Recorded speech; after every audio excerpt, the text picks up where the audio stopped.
Dan pemirsa, untuk mengetahui informasi selengkapnya sudah bersama kami Bernadetta Ginting langsung dari Pelabuhan JICT 2 Tanjung Priuk, Jakarta Utara. Selamat siang Deta, bagaimana proses pemulangan ABK saat ini di sana?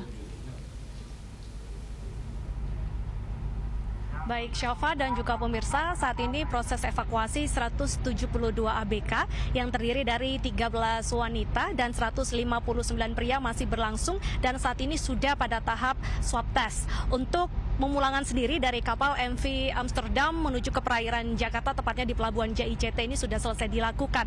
Dan jarak dari pendaratan mereka di Pelabuhan JICT dengan kapal yang singgah di perairan Teluk Jakarta itu berkisar 2,5 hingga 3 mil atau sekitar 3 kilometer lebih, dan memang membutuhkan waktu 1 minggu agar mereka ini bisa dievakuasi.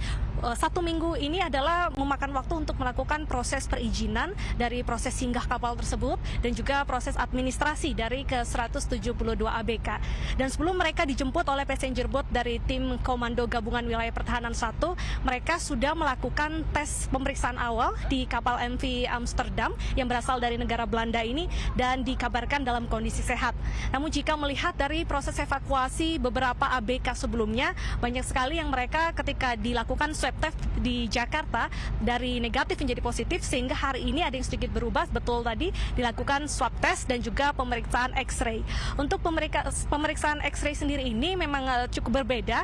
Ini untuk melacak ataupun juga mengantisipasi adanya penyelundupan barang-barang ilegal seperti obat-obatan terlarang ataupun juga senjata api. Ini sifatnya bersifat antisipasi, dan berdasarkan pemeriksaan X-ray yang juga sudah selesai hingga saat ini tidak ditemukan adanya penyelundupan barang-barang ilegal yang dibawa oleh ABK. Dan hasil swab test sendiri ini akan keluar 3 hari ke depan. Untuk itu mereka akan menjalani karantina di hotel yang telah disediakan. Mereka yang negatif akan diberikan surat keterangan sehat ketika masa karantina selesai dan akan kembali ke daerah asal masing-masing. Namun jika mereka positif, maka mereka akan melangsungkan perawatan di Wisma Atlet yang sudah disiapkan oleh tim gabungan.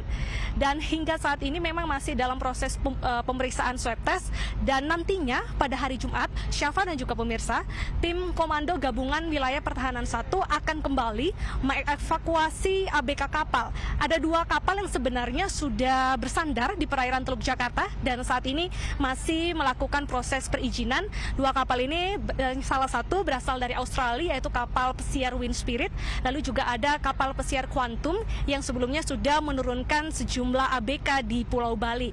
Dan untuk asal daerah dari ke 172 ABK sendiri ini merata, mereka berasal dari Pulau Jawa dan juga ada yang berasal dari Pulau Bali. Dan tim gabungan sendiri sangat berharap bahwa hasil pemeriksaan swab test ini semuanya negatif corona. Karena jika dilihat dari kondisi kapal pesiar MV Amsterdam sendiri, ini bukanlah merupakan kapal pesiar epicentrum ataupun titik penyebaran dari virus corona. Dan sebelumnya juga tim gabungan sudah mendapatkan informasi bahwa di dalam kapal pesiar MV Amsterdam ini tidak ada penumpang ataupun juga ABK kapal yang positif corona. Sehingga diharapkan dari hasil tes swab dan juga karantina mandiri hingga selesai nanti, seluruh 172 ABK kapal berada dalam kondisi sehat dan negatif corona. Kembali ke Syafa dan juga pemirsa. Baik, terima kasih Bernadetta melaporkan langsung dari Tanjung Priuk, Jakarta Utara, dan selamat bertugas kembali.